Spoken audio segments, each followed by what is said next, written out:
Today, we are going to crack open one of the biggest, most misunderstood ideas in, well, just about everything. We're going to peel back literally thousands of years of mystery to ask a really simple question. What, physically, is qi? Okay, picture this. You're at a dinner party, it's going great. Then someone finds out what you do, and they lean in and they ask that question. So, what exactly is qi? And your mind just goes blank, right? Because if you say, oh, it's energy, you sound kind of flaky. But if you say it's just blood flow, you know you're not telling the whole story. So, what is the real answer? Well, believe it or not, the first clue is hiding in plain sight, right there in the word itself. The ancient character for qi isn't some abstract symbol. It's a literal drawing. It's a picture of vapor or steam rising from a pot of cooking rice. And think about what steam is. It's a substance transformed. It has heat, it has force, it can do real work. And that right there is the key to this whole thing. This isn't poetry. It's the first clue in a scientific detective story.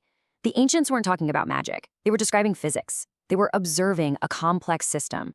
And what we're going to show you is that modern science has actually found every single piece of that system. It just gave each piece a different name.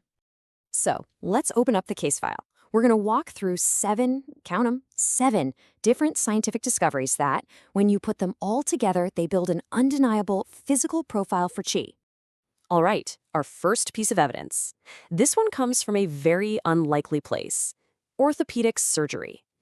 Back in the 1960s, a surgeon named Dr. Robert O. Becker was fascinated by how salamanders could regrow entire limbs. He discovered something amazing. When tissue gets hurt, the body generates this very specific direct electrical current. He called it a current of injury that literally guides stem cells to the wound to start repairs. It was a slow, steady electrical current for healing. But here is where it gets absolutely wild. Becker thought, okay, if this current exists, it must have pathways.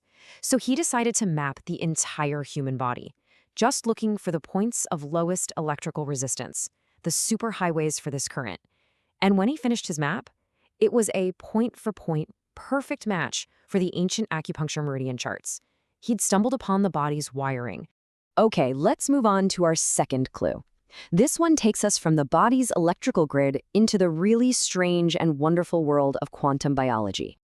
Now, I know what you're thinking. The idea that qi is light sounds a little out there. But in the 1970s, a German biophysicist named Fritz Albert Popp proved scientifically that all living cells give off this ultra-weak but totally measurable light. He called them biophotons.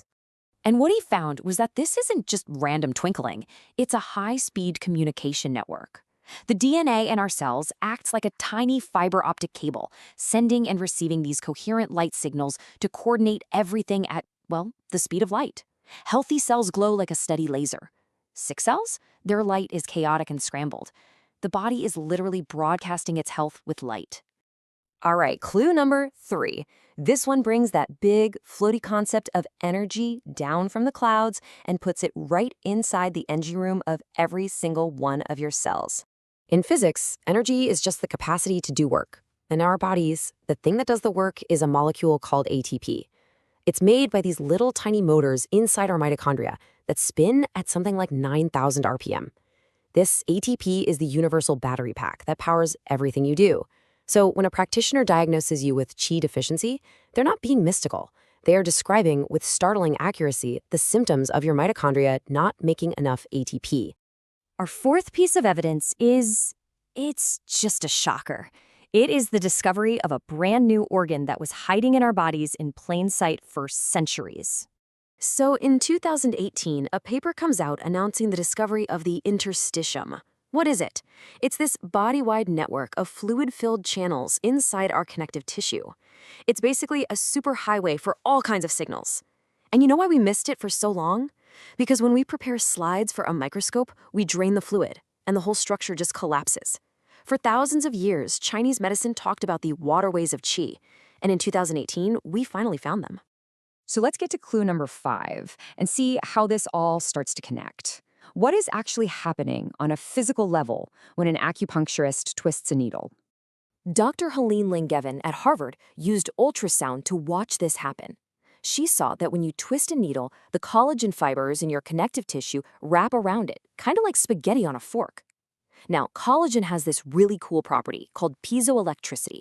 Basically, when you squeeze it or twist it, it generates a tiny, measurable electrical charge. The needle isn't the magic. It's just a tool to create a bioelectrical signal that then travels through that grid Becker found. And for our sixth clue, we're coming full circle. All the way back to that very first image of steam rising from rice. It turns out the body has its own healing vapor. No, really. It's a gas molecule called nitric oxide. It's a master regulator. It tells blood vessels to relax. It dials down inflammation. It directs the immune system. And here's the kicker. Studies have shown that putting an acupuncture needle into a point triggers a big local release of nitric oxide. The vapor, in the ancient character, it might have been the most literal clue of all. And finally, our seventh and final piece of evidence. Because if all this is real, this electricity, this light, this vapor, we should be able to see it, right? And with today's technology, we can. Using high-resolution infrared cameras, we can actually watch what happens. When you stimulate an acupuncture point, you don't just see a vague blob of heat. The cameras film these distinct lines of heat traveling away from the point. Along the exact pathways laid out in the ancient meridian maps, we can literally see the signal move through the body. So let's just lay out the evidence. We have bioelectricity, biophotons, ATP, interstitial fluid, piezoelectricity, nitric oxide, and infrared heat. Now, are these just 7 completely unrelated things happening in the body? Or are they 7 different pieces of one single, beautiful, integrated puzzle? And this is where it all clicks. The ancient texts talked about different types of qi, right? Well, each one now has a modern physical correlate. So, for example, yuan qi, or your source qi, that's basically your mitochondrial ATP production. Wei qi, your defensive qi, that's the action of your immune cells and nitric oxide working together. The ancient doctors saw the function, we've now found the mechanism. The language was different, but the reality they were describing was the same. So here's the bottom line. Western science spent 100 years saying qi probably didn't exist. But while it was doing that, it accidentally discovered every single one of its component parts. It just gave them all different names and published the findings in different journals. Qi isn't just one thing. Qi is the word for what you see when you finally step back and see all 7 of these things working together as a single, elegant system. So what does this all mean for the future? Well, if qi is just the composite physics of a living body, a measurable network of electricity and light and chemistry, it leads to a pretty mind-blowing question.